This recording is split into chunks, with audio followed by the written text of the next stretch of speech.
Como conciliar a função de julgar com a liberdade política tradicionalmente reservada aos poderes legislativo e executivo? O que legitima o poder judiciário a controlar decisões políticas num sistema democrático?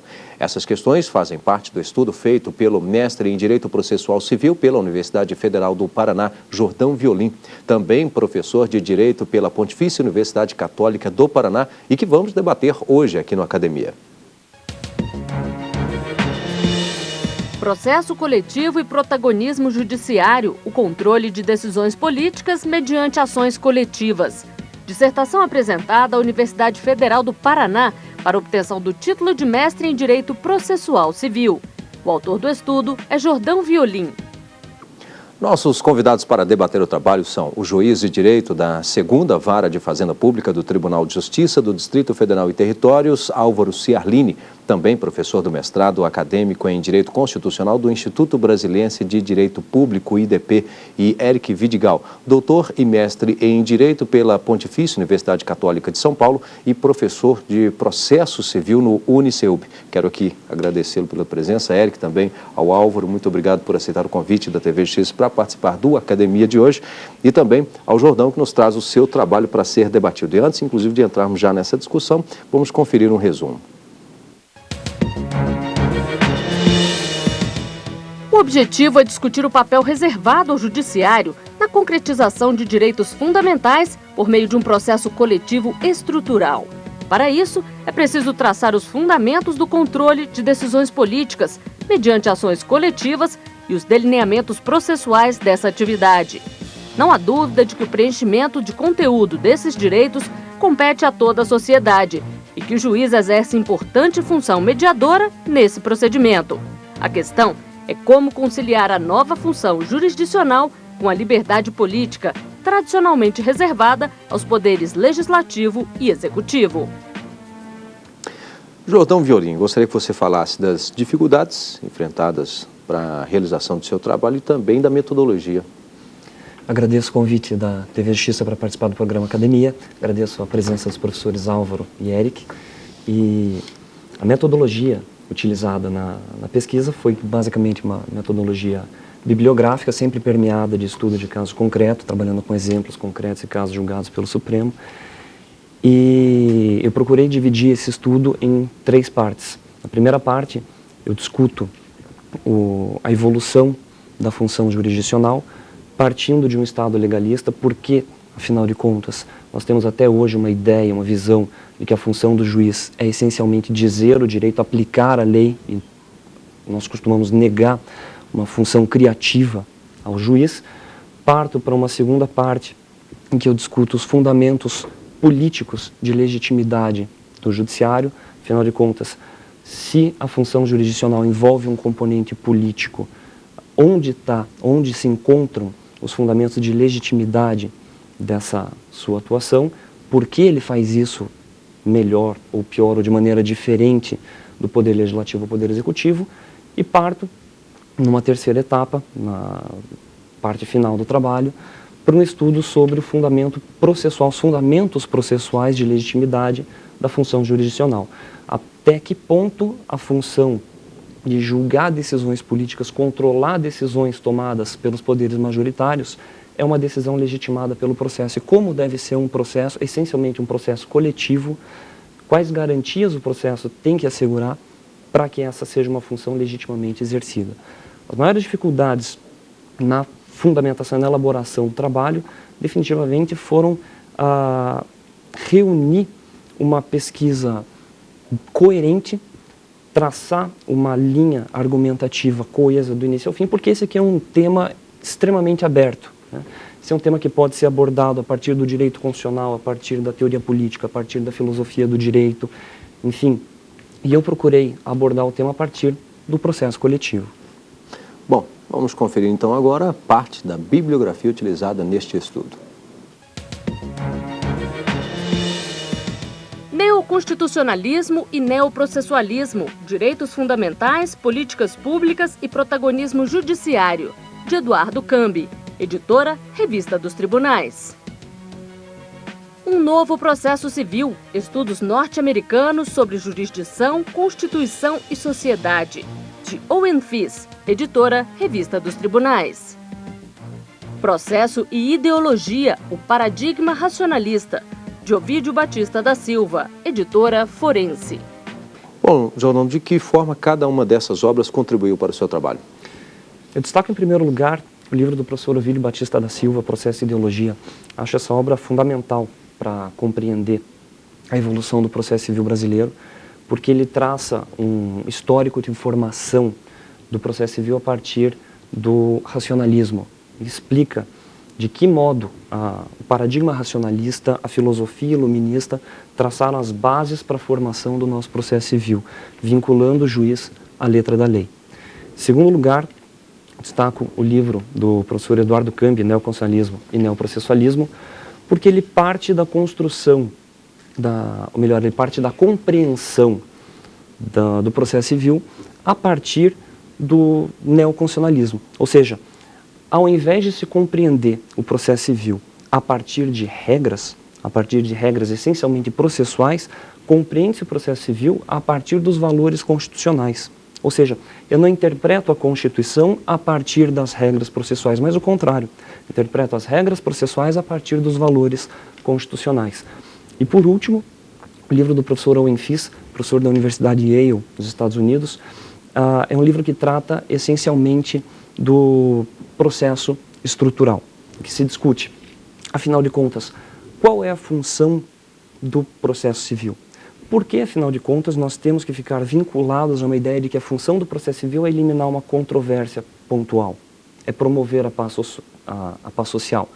Ao contrário, o professor Owen Fis traz a ideia de que a função do processo civil não é simplesmente resolver uma controvérsia pontual, mas ir nas causas da controvérsia, fazer um trabalho muito mais intenso e muito mais aprofundado de reforma estrutural, reforma de instituições de grande porte, para que então você tenha uma efetiva alteração social.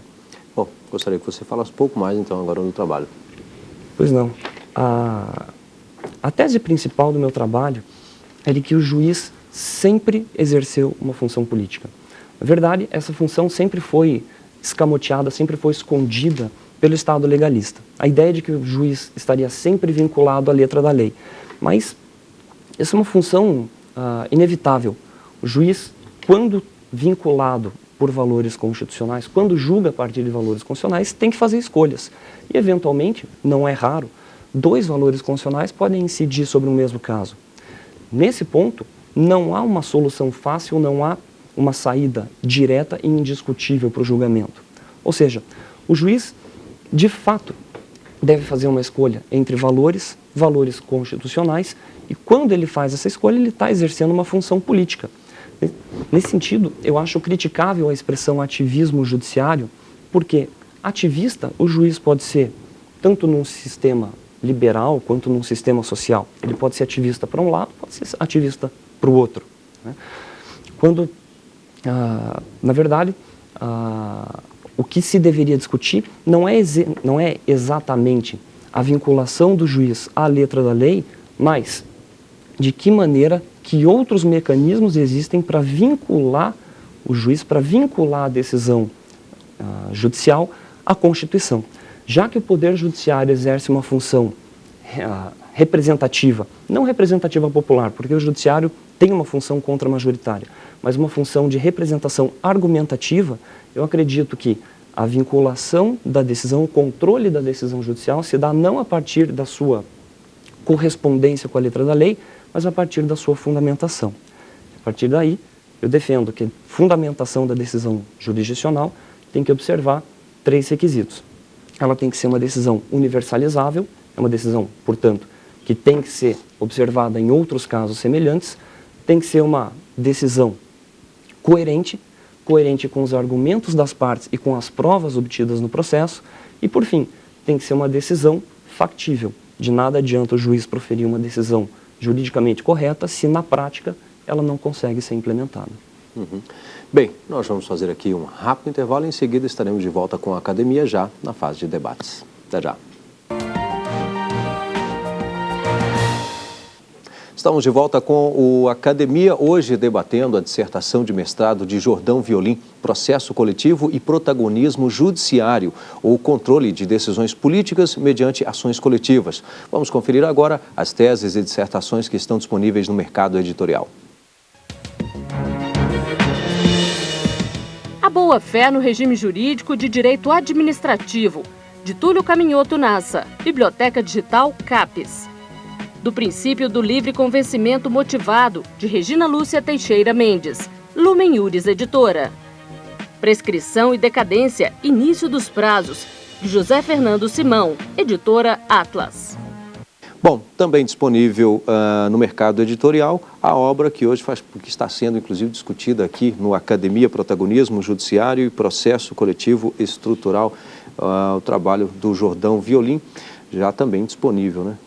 Já foi feito o lançamento há pouquíssimo tempo. Essa obra foi coordenada, integra uma coleção coordenada pelo professor Antônio Gide, professor de Processo Civil Comparado na Universidade de Houston, dos Estados Unidos, e é editada pela editora Juspodium. Está aqui, então. Bom, vamos iniciar o nosso debate com o professor Álvaro Ciarlini. Álvaro. Bom, eu quero cumprimentar o professor Violim pela obra que nos trouxe.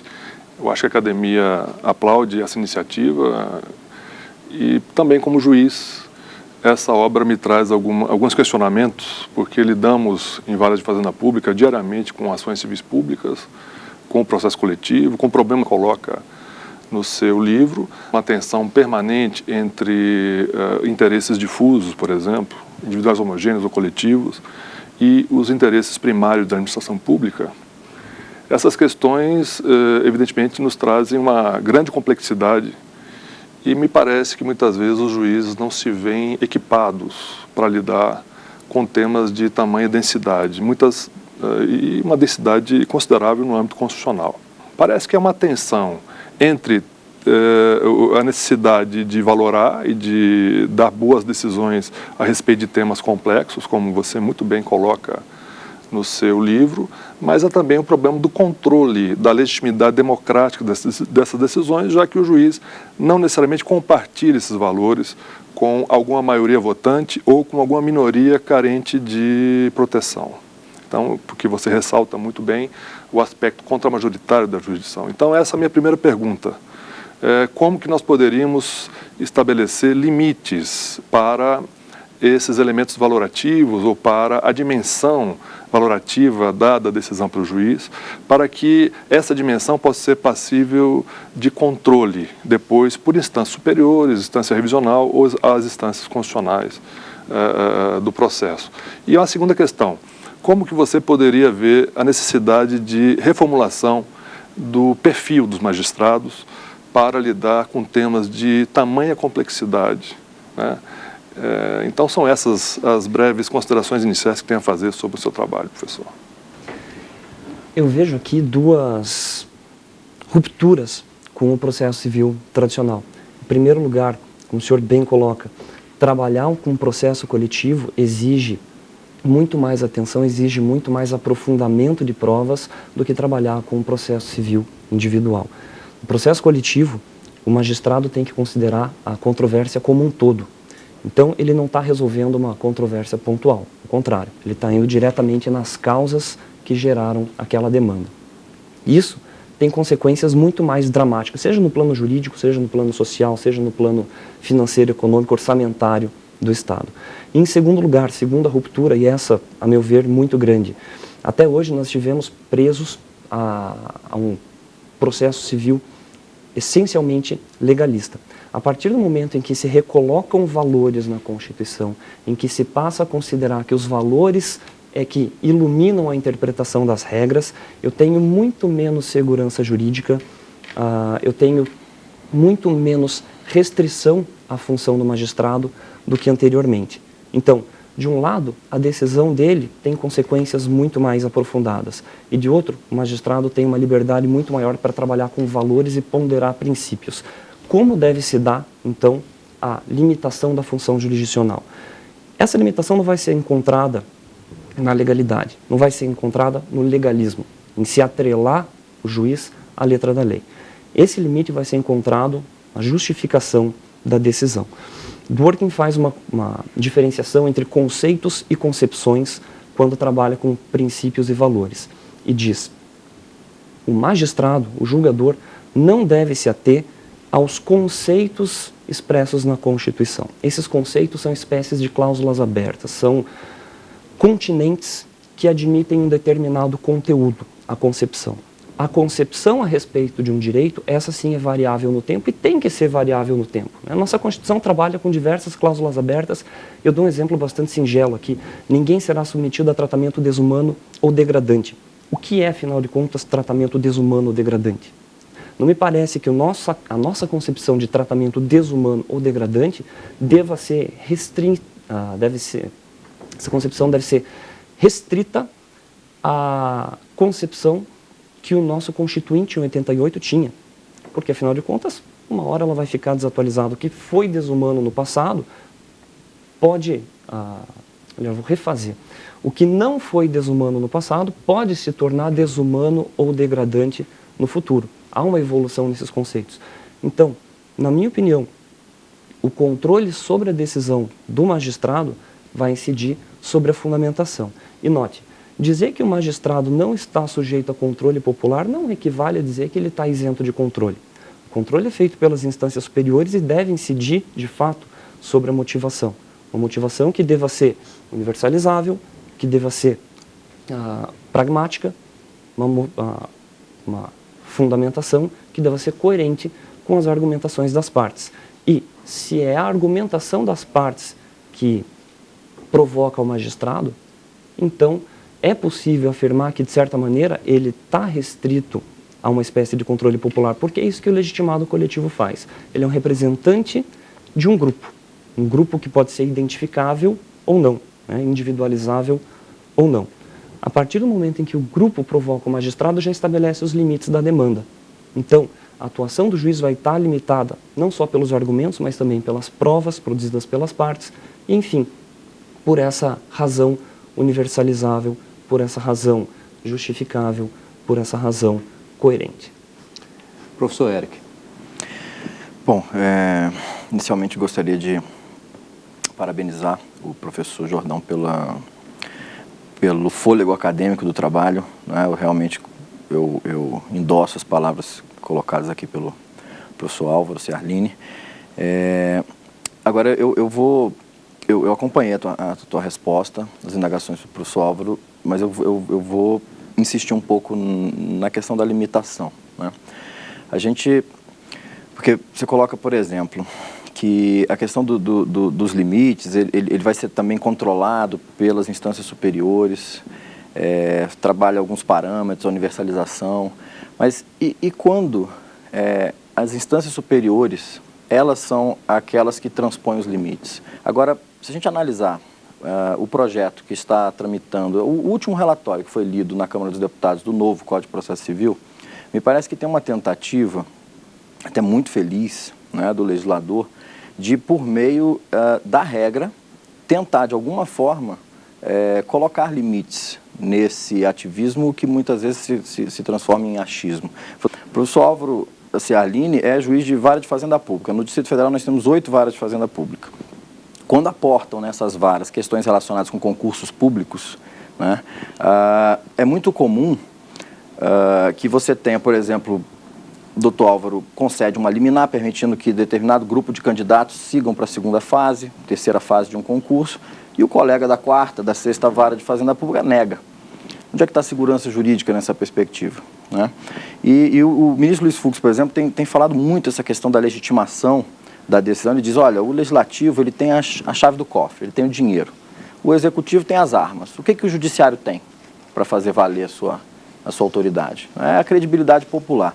Mas aí a gente, dentro desse contexto, dessa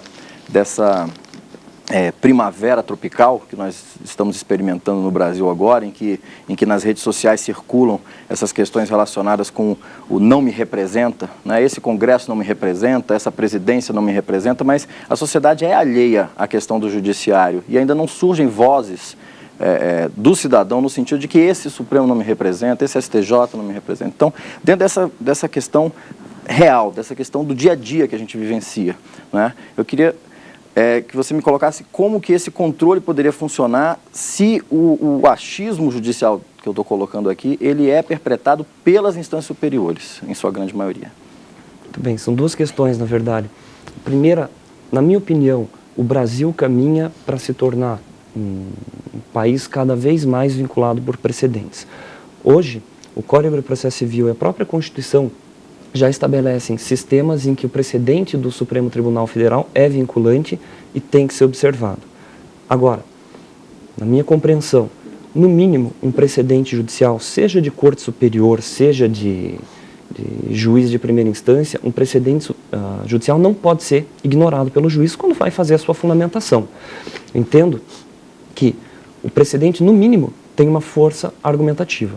No mínimo, o juiz, quando vai julgar em sentido contrário a um precedente já exposto na petição inicial ou no recurso, o magistrado tem o dever de afastar aquele precedente de maneira motivada e fundamentada, né?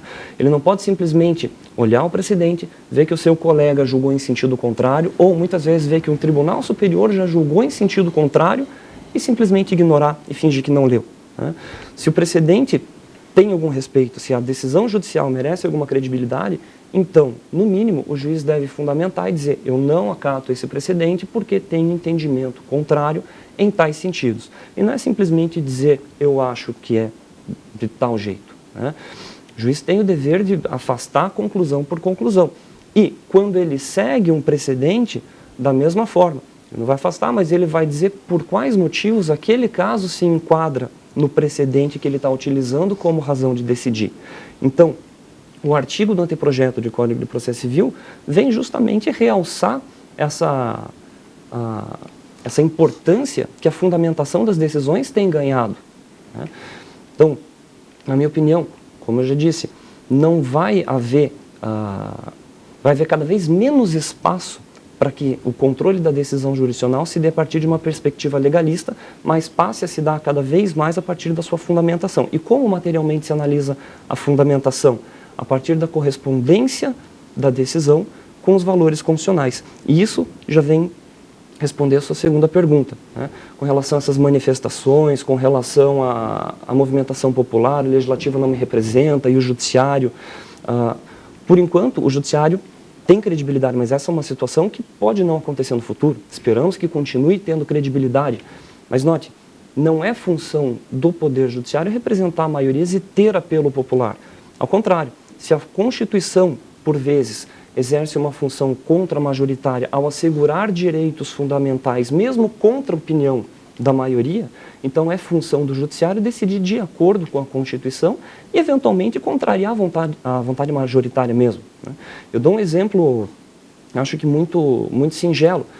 Caso se abra a discussão majoritária, hoje no Brasil, se a população quer ou não quer ter pena de morte, eu não tenho dúvidas em afirmar que a população diria que sim, queremos pena de morte. Mas esse é um direito fundamental que a Constituição assegura: o direito à vida, a proibição de pena de morte, salvo em caso de guerra declarada, né? Então, essa não é uma questão que, a meu ver, tem que ser levada para as maiorias. Então, o Judiciário tem legitimidade desde que, e essa é a legitimidade política do Judiciário, desde que a sua decisão esteja em consonância com os valores fundamentais expressos na Constituição. Agora, claro que estar em consonância com os valores fundamentais não é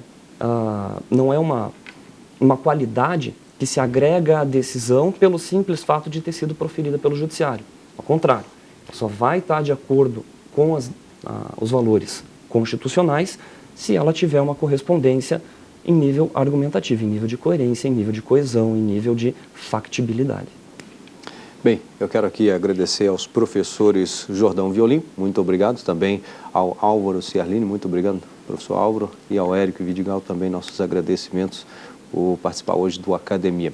E lembro que você também pode participar, para isso basta enviar o seu trabalho para o endereço eletrônico academia@stf.jus.br. O programa também pode ser visto na internet, www.tvjustiça.jus.br. Obrigado e até o próximo encontro.